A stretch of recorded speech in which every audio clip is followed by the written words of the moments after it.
Hello everyone, आज का जो हमारा टॉपिक है वो है कारक प्रकरण। तो देखिए, कारक प्रकरण में जितना आप लोग को इसमें एक पीडीएफ में पूरा कारक समराइज है, आप लोग इतना याद कर लीजिएगा तो आप लोग का कारक से क्वेश्चन 4-5 आएगा, या जो भी आप लोग को कारक पहचानने के लिए जो भी क्वेश्चन आएगा तो आप लोग का गलत एक भी नहीं होगा। बस आप लोग इतना कर लीजिए, इससे ज्यादा कुछ नहीं करना है। तो देखिए, कारक प्रकरण सबसे पहले कारक का डिफिनीशन जानेंगे। तो ये क्वेश्चन डायरेक्ट आता है ऑब्जेक्टिव में। तो देखिए, पहले डिफिनीशन समझते, क्रिया के साथ जिसका साक्षात संबंध या मेल हो उसे हम कारक कहते हैं।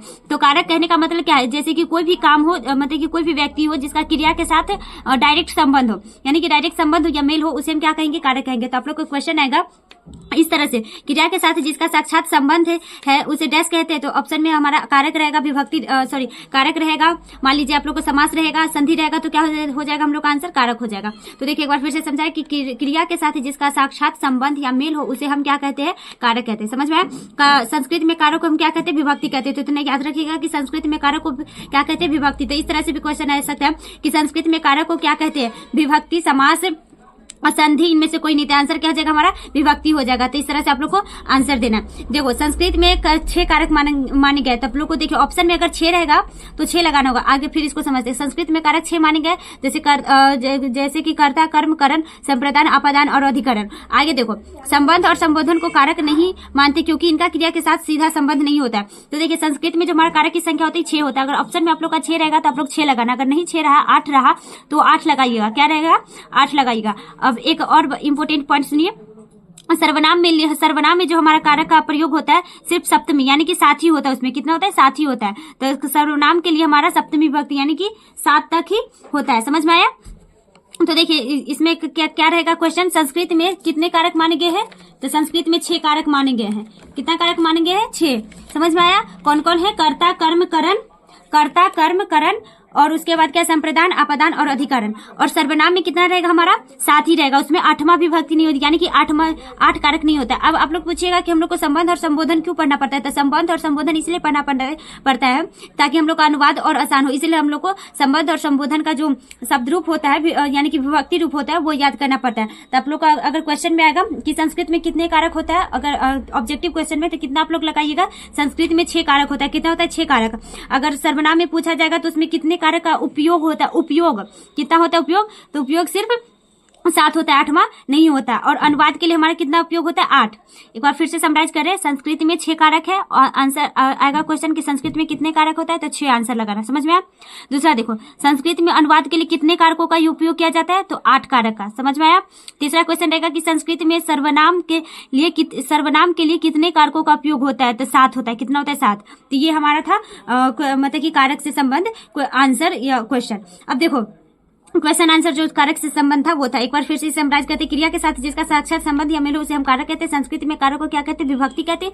संस्कृत में 6 कारक मानेंगे, कर्ता, कर्म, करण, संप्रदान, अपादान और अधिकरण। संबंध और संबोधन कारक नहीं है क्योंकि इनका जो क्रिया के साथ सीधा संबंध नहीं होता है। अब देखिए, किस तरह से संबंध नहीं होता है, किसका संबंध होता है, इसको हम एक एक करके समझते हैं। यहाँ पर एक टेबल में पूरा बनाया है, जितना भी कारक और किसको कौन सा विभक्ति कहते हैं और डिफिनीशन क्या होगा। अगर डायरेक्ट क्वेश्चन इसमें डिफिनीशन पे आता है, जैसे कि कर्ता कारक का डिफिनीशन दे देगा और पूछेगा कि कौन सा कारक है, या उसका एग्जांपल दे देगा और पूछेगा कि किस तरह से कारक है, या उसका चिन्ह दे देगा और पूछेगा कि ये किस कारक का चिन्ह है। तो ये कि टेबल में बता रही है, यहाँ पे आप लोग को 4 ही शो कर रहा है, आगे इसका बता रहे। तो आप लोग पहले इतना 4 देखिए किस तरह से।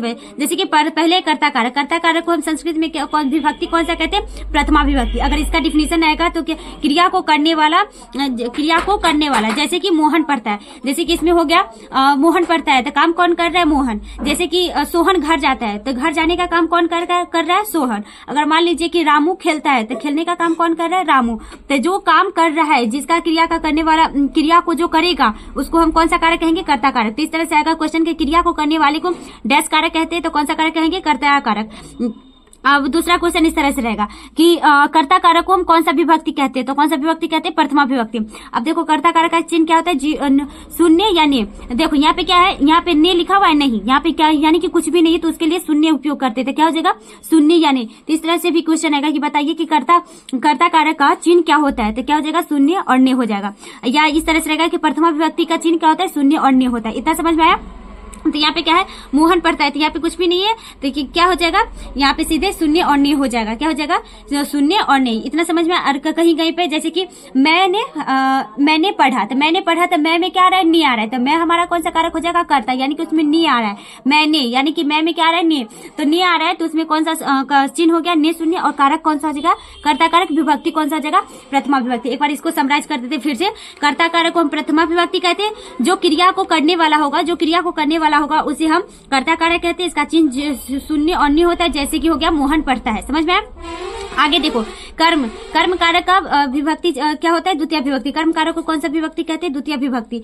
इसका क्या होगा डेफिनेशन, क्रिया का फल जिस पर पड़े, जो क्रिया होगा उसका फल जिस पर पड़ेगा उसको हम कौन सा कारक कहेंगे, कर्म कारक। यानी कि इसका चिन्ह क्या हो जाएगा, शून्य और नहीं। तो देखो यहाँ पे कहीं कहीं पे शून्य रहेगा, कहीं कहीं पे को रहेगा, क्या रहेगा, शायद यहाँ पे हमने बोलते, सॉरी, यहाँ पे क्या हो जाएगा, शून्य और को हो जाएगा। जैसे में देखो, वह चंद्रमा को देखता है, तो देखो यहाँ पे जब भी कर्म कारक आए तो इसमें आप लोग दो क्वेश्चन पूछना कि वह किसको और किसे देखता है, किसको और किसे देखता है, या अगर कोई चीज खाना है तो क्या और किसे करके क्वेश्चन पूछना। तो जैसे यहाँ पे आप लोग से जैसे पूछेंगे वह चंद्रमा को देखता है, तो यहाँ पे पूछेंगे कि वह क्या देखता है, चंद्रमा को देखता है, जिसमें आंसर आ जाए वो हमारा कौन सा कारक हो जाएगा, यहाँ पे तो चंद्रमा को, ये हमारा कौन सा कारक हो जाएगा, कर्म कारक। यहाँ पे जो मोहन था ये हमारा तो क्या था, कर्ता कारक, और यहाँ पे चंद्रमा को कौन सा कारक हो जाएगा, कर्म कारक। या पूछेंगे वह क्या देखता है, तो चंद्रमा को देखता है, वह किसे देखता है, तो चंद्रमा को देखता है। आंसर दोनों का मिल रहा है, तो हमारा ये कौन सा कारक हो गया, यानी कि कर्म कारक। अब यहाँ पे देखो यहाँ पे को है तो को आ रहा है। अगर मान लीजिए कि यहाँ पे रहता है कि राम आम खाता है, तो राम आम खाता है, आम के बाद कोई चिन्ह है नहीं है,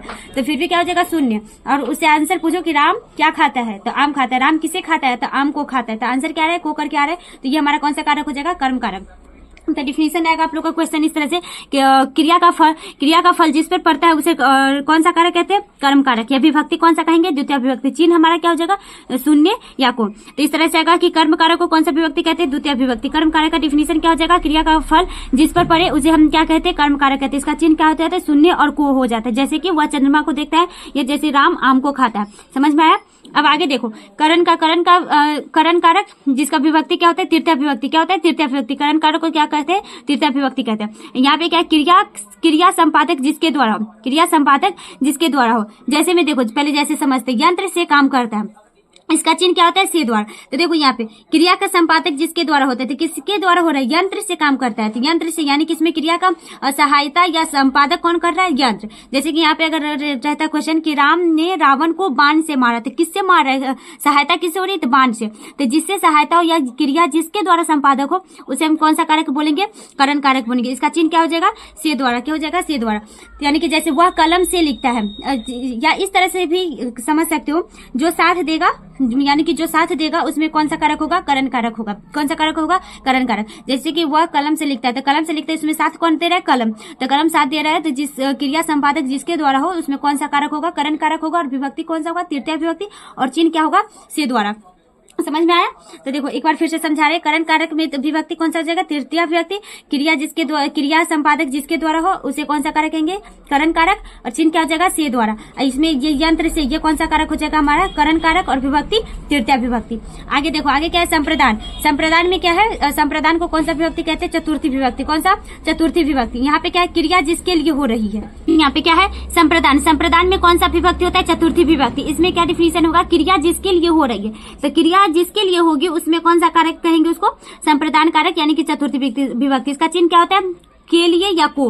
क्या होगा, को के लिए। इस तरह से याद कर सकते हो, को के लिए। किसका होगा, के लिए या को। जैसे कि यहाँ पे ब्राह्मण को गाय देता है, तो ब्राह्मण को गाय देता है, तो काम किसके लिए हो रहा है, ब्राह्मण को। तो ये ब्राह्मण को कौन सा विभक्ति हो जाएगा हमारा, चतुर्थी विभक्ति। कारक कौन सा हो जाएगा, संप्रदान कारक। यानी कि किसी दूसरे के लिए काम करेंगे, यानी कि क्रिया जिसके लिए हो रही है उसे हम कौन सा कारक कहेंगे, संप्रदान कारक या चतुर्थी विभक्ति कहेंगे। जैसे कि वह भिक्षुक को दान देता है, तो भिक्षुक को कौन सा आ रहा है, तो यानी कि चतुर्थी विभक्ति और संप्रदान कारक। यानी कि शब्द के बाद कौन सा चिन्ह आ रहा है, को, तो को के लिए रहेगा, तो हमारा कौन सा कारक होगा, संप्रदान कारक। तो एक बार फिर से समझा रहे कि संप्रदान कारक को चतुर्थी विभक्ति कहते हैं। डिफिनेशन क्या हो जाएगा, क्रिया जिसके लिए हो रही है, चिन्ह क्या हो जाएगा, के लिए या को। यहाँ पे क्या है, जैसे ब्राह्मण को गाय देता है, तो ब्राह्मण को गाय देता है, तो क्या हो जाएगा, ब्राह्मण को, ये कौन सा विभक्ति हो गया, संप्रदान कारक या चतुर्थी विभक्ति। समझ में आया। अगला देखो, अपादान पंचमी। अपदान को कौन सा विभक्ति कहते हैं? पंचमी विभक्ति। यानी क्रिया जिससे दूर हो, क्रिया जिससे दूर हो तो इसमें क्या हो जाएगा?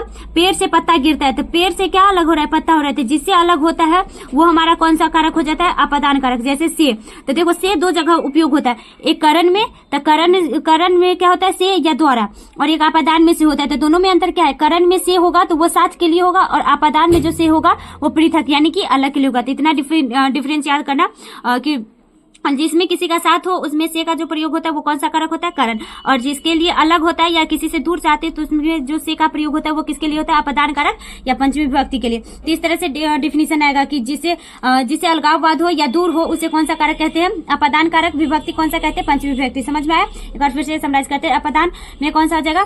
पंचमी विभक्ति। क्रिया जिससे दूर हो, जैसे कि पेड़ से पत्ता गिरता है। समझ में आया? जैसे इसका चिन्ह क्या हो जाएगा? से पृथक। आगे देखो संबंध। तो इसमें आप लोगों को बोल रहे थे ना कि संबंध और जो हमारा आगे क्या था? संबोधन था। तो इसमें देखो कैसे क्रिया के साथ सीधे संबंध नहीं होता। तो देखो संबंध को कौन सा विभक्ति कहते हैं? षष्ठी विभक्ति। इसमें क्या है? जिससे किसी तरह का संबंध हो, यानी कि इसमें किसी से संबंध होगा तो उसे कौन सा कारक कहेंगे? संबंध कारक। इसका जो शब्द है उसी से क्लियर होता है कि संबंध कारक यानी कि किसी से संबंध होगा। इसका चिन्ह क्या होता है? का, के की या रा, रे, री। जैसे क्या है? राम का घोड़ा, तो घोड़ा का संबंध किससे है? राम से। किसे? राम से। या राम का घोड़ा, तो राम का संबंध किसे? घोड़ा से है। राम का संबंध किसे? घोड़ा से। जैसे कि मोहन का गाय, तो मोहन का गाय, तो मोहन का संबंध किससे? गाय से। तो यानी कि इसका राम का गाय है यानी कि घोड़ा है।